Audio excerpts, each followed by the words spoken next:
അങ്ങ് ഉഗാണ്ട വരെ പാളം തൊലിച്ചു വെച്ചിരിക്കുക. ഈ നാട്ടിൽ അന്തസ്സായിട്ടൊന്നും ഒളിച്ചോടാൻ പോലും ഒരു സംവിധാനം ഇല്ലല്ലേ.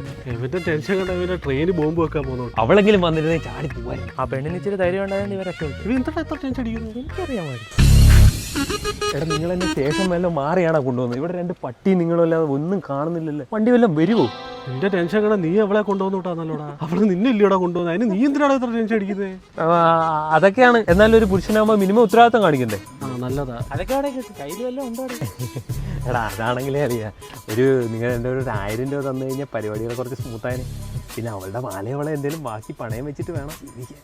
എന്റെ പൊന്നളിയാ, ഇന്നത്തെ ദിവസം നിനക്കൊരു 5 രൂപ ഒപ്പിച്ചുകൂടെടാ? ഇതുപോലൊക്കെ ചിന്തിക്കും ഇവനെ കൊണ്ട്. സത്യം അവന്റെ ലുക്കും പടുതിയൊക്കെ നോക്ക്. റെന്തല്ലാത്ത എന്തേലും ഉണ്ടോടാ?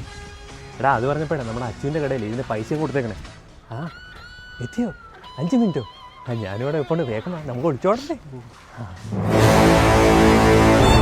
അയ്യോ എന്തിനാ? എടാ അമ്മ കഞ്ഞി വാങ്ങി വെച്ചിരിക്കുക. അമ്മയുടെ പറഞ്ഞിട്ടാ ഞാൻ പറഞ്ഞിട്ട് കേട്ടേടാ. പാവം എൻ്റെ അമ്മ. ഈ മമ്മി ബോയ് അന്നോട് ഒളിച്ചോടെ നടക്കുന്നത്.